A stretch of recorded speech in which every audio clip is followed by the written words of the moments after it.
नारायण।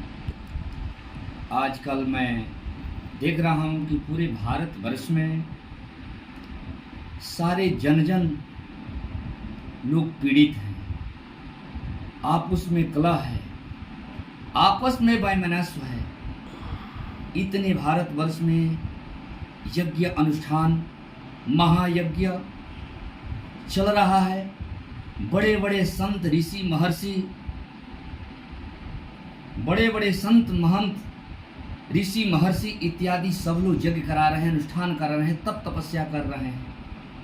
लेकिन उसके बाद भी इस भारत देश में शांति का माहौल नहीं है। इस पर मैं यही विचार करना चाहता हूँ कि आजकल जो यज्ञ करा रहे हैं, हम हो या कोई भी हो, जिस कार्य को करते हैं, देश में जो संदेश देते हैं, संदेश भेजते हैं, उस संदेश भेजने से पहले स्वयं पर लागू करें। आजकल लोग वस्त्र वेशभूषा धारण कर लेते हैं और कहते हैं कि मैं अयोध्या में बहुत बड़े गुरुकुलम चलाता हूँ, बहुत बड़ा वृद्धाश्रम चलाता हूँ, बहुत बड़ा गौशाला खोला हूँ। जनता के बीच में आकर लोग उपदेश देकर चले जाते हैं और जाने के बाद वहाँ कुछ भी नहीं दिखता है। और कोई जाता भी है, भक्तगण इत्यादि जाते हैं तीर्थ स्थलों पर, तो वहाँ जाने के बाद कहते हैं कि ठहरने का हमारे यहाँ बहुत सुंदर उत्तम व्यवस्था है, खाने रहने सोने का। 10, 20, 50 आदमी एक साथ भी जाए तो कोई फर्क नहीं पड़ेगा। आप लोग को प्रसाद और रहने का व्यवस्था उत्तम आश्रम से दिया जाता है। लेकिन जाने के बाद क्या होता है कि कमरा कैसे लेंगे, एसी लेंगे कि अन एसी लेंगे। 1000 और 2000 का भी कमरा है।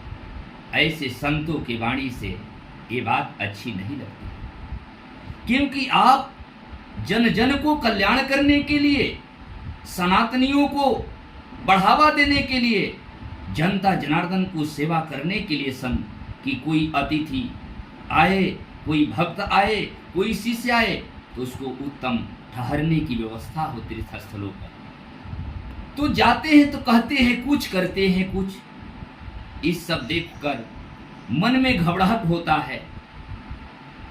ये भी नहीं मैं कहूँगा कि सब 12 रुपया ही है, चोला ही धारण किया है। हमारे भारत में ऐसे ऐसे संत हुए कि उनकी व्याख्या नहीं कर सकता हूँ, उनका वक्तव्य नहीं दे सकता हूँ कि आज उन पर ये भारतवर्ष टिका हुआ है। लेकिन आजकल ऐसे भी संत हैं कि राजनीति कर रहे हैं।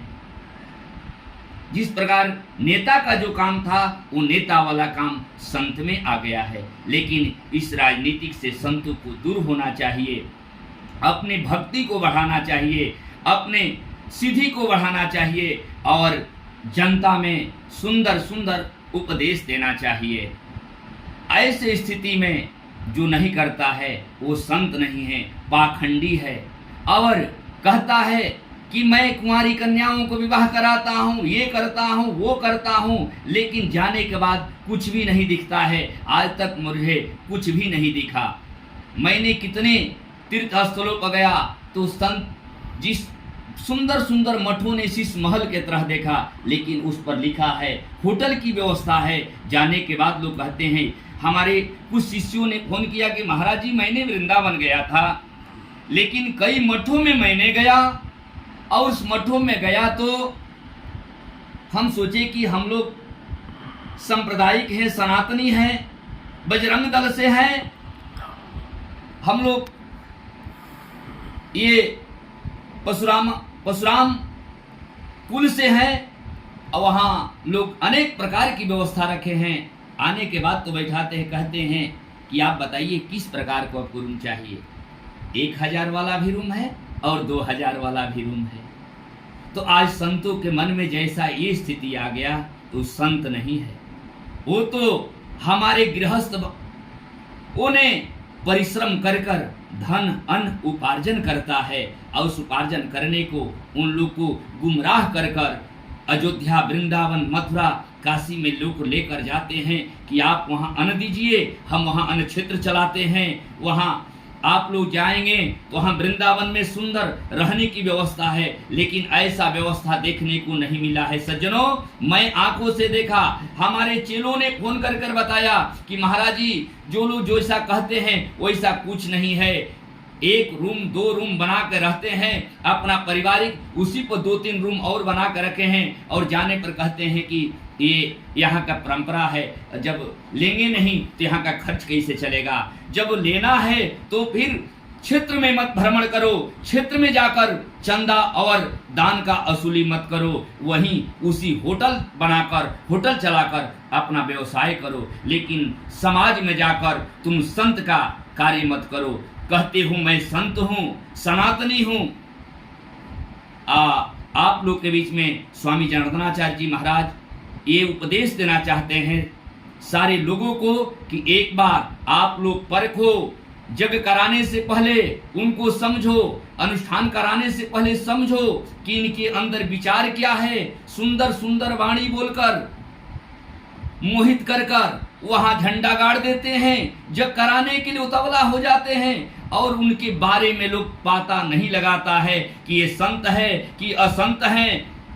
संत 2 प्रकार के होते हैं, एक सन्यासी और एक त्यागी और एक गृहस्थ होते हैं। जो गृहस्थ भी संत होते हैं कि अपने गृहस्थ में रहते हुए संत के आचरण पर चलते हैं, संत के मार्ग बताए हुए मार्ग पर चलते हैं, वो सबसे बड़ा संत होता है। गृहस्थ आश्रम में रहते हुए गुरुकुल चलाए, अतिथि का सेवा करे, धर्म का प्रचार करे, प्रसार करे, वही सबसे बड़ा संत है। लेकिन आज लोग कहते हैं कि मैं कुछ नहीं, हमको संत को पैसा की क्या आवश्यकता है, लेकिन संत के पास ही माया है, मोह है और किसी के पास ऐसा व्यवस्था नहीं है। ये तो मोह माया, ये तो गृहस्थों के पास होना चाहिए, राजाओं के पास होना चाहिए, लोगों के पास होना चाहिए। संत के पास, जिस संत के माया आ गया, मोह आ गया कि मेरा 10 ठो आश्रम बन जाए, आश्रम 10 नहीं सैकड़ों आश्रम बनाओ, उससे मुझे कोई इतराज नहीं है, लेकिन आश्रमों में व्यवस्था रखो कि कोई जाए तो उसको रहने खाने ठहरने की उत्तम व्यवस्था हो, पैसा के जरूरत नहीं है। लेकिन आज लोग वहां आश्रम खोले हैं आश्रम के नाम पर, अब जाने पर होटल जैसा काम करते हैं। होटल में जिस प्रकार आधार कार्ड इत्यादि लेकर रजिस्ट्रेशन करता है होटल वाला, उसी प्रकार हमारे संतों ने ऐसा कार्य प्रारंभ कर दिया।